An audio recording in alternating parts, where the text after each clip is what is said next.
opened up a conversation that he has been positive for 32 years. And both of you do the work. And Randy.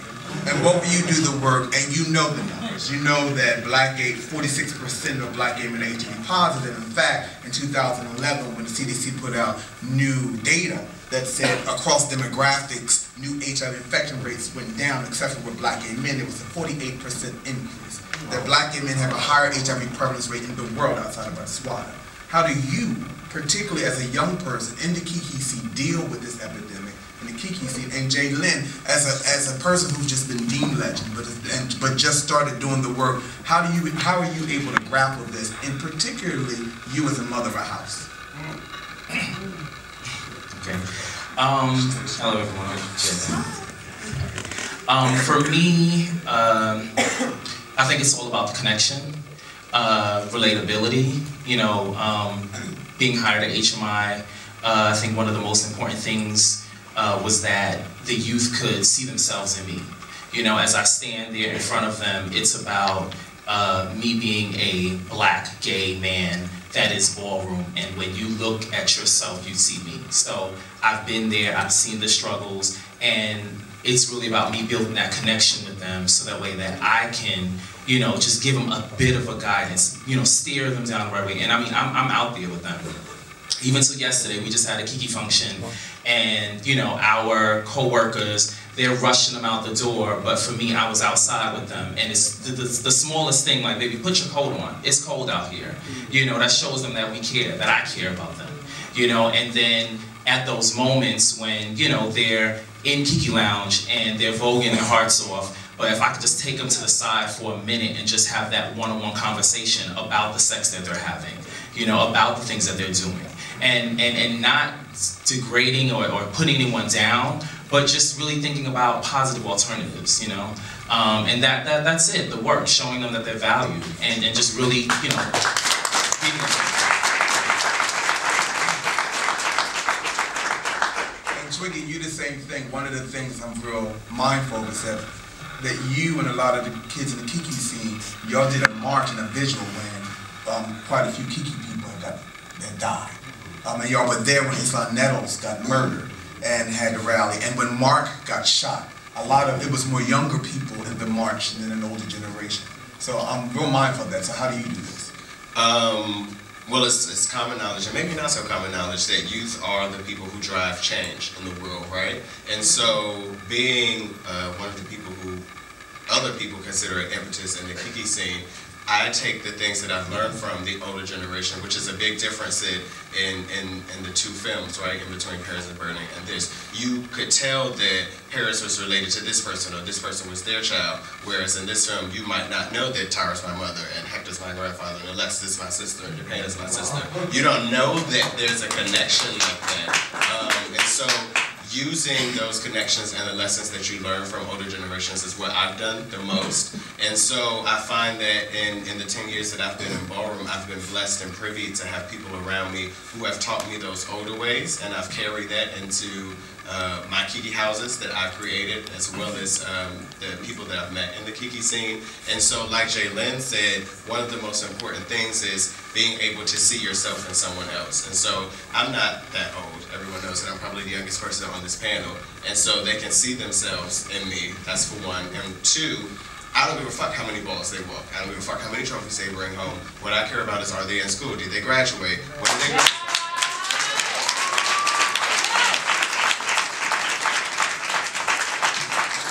So this last set of questions, and I'm going to beat your ass for no punishment because I'm your father. You forgot to say that, but it's okay.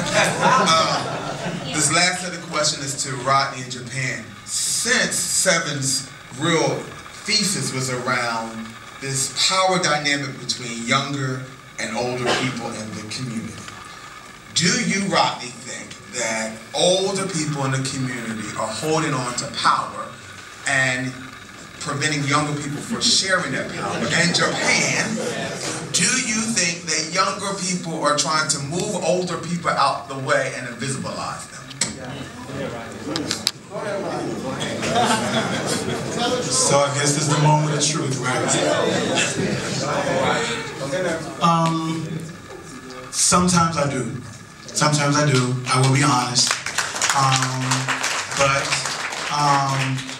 Based on me watching, and because like they're older than I am, and Sean and everybody, from me watching them and seeing the structure and the development that they tried to build, and then they see that it has fell off the path. So sometimes you have those stern sets that come in and try to regulate to get it back on the path. But then you do have younger generation that are inspired to be leaders as well, and they want to be the chance to motivate, to lead, to show us that they can put the path back together and get the ballroom where it needs to be as well. So I have a stance on both parts for that.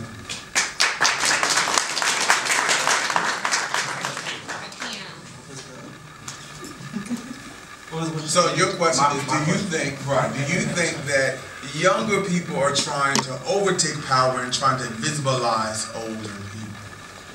Trying to push them to the side like we do senior citizens? I don't think that they're trying to overtake it. I think more so they just want to be heard. Yes. They want to be respected like we respect the older generation. A lot of times, as it was stated in the film, when Twiggy was talking about how, and Chi Chi was talking about how a lot of the Kiki scenes, I just started going to the Kiki scene balls, and a lot of them won't walk a big ball because they feel like they're going to chop me, or they're going to shade me, or I'm not their child or their girlfriend. So they just want to be heard, but at the same time, how can I be heard if I'm always being harassed or always being like, oh, well, chop. What did you chop me? Then you ask them why they chopped you, they want to get attitude. Whereas when I came out, if you got chopped, your house father most of the time, or whoever your leader was, they go ask, why did you chop my child? Where the younger generation, they don't know. You don't approach people and do that because they're not taught that. So I don't think they're just trying to overtake it, but I do feel like they just want to be heard and understood just like the older generation is. Yes.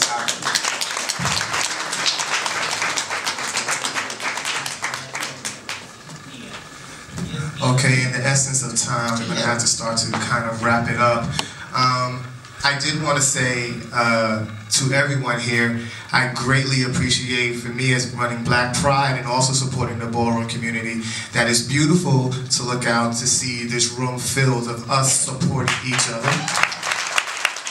Because so many times we do not do that. And the next thing is when Seven made this film, there was people kind of push and pull from it. At the end of the day, people are going to draw their own conclusions and have their own opinions about if they like or they don't like it. So, with that being said, there is going to be, Michael and myself, we're working on a few things. There are going to be some more screenings.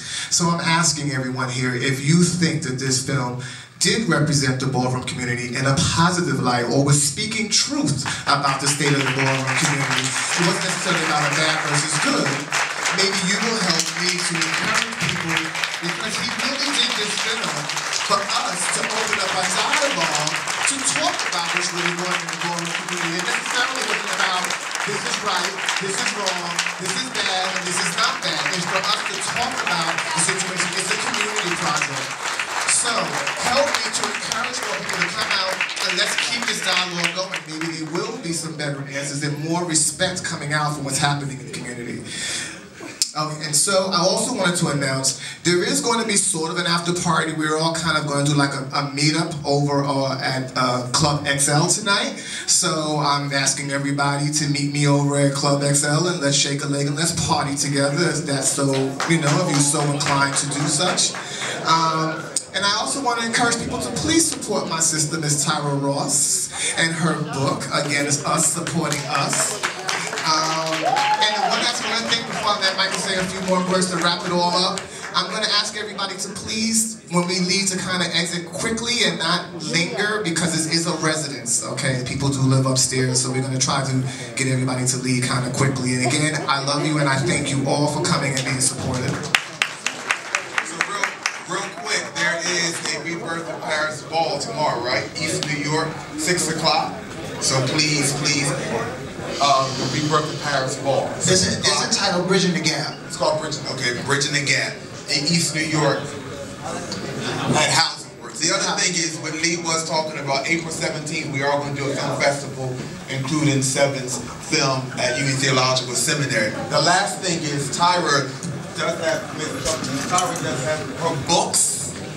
The book. The book to sell. So definitely get this book. The other books I want you to also look at it. My very, very good friend Kyrie and Kyle Allure created this magazine called The 10th.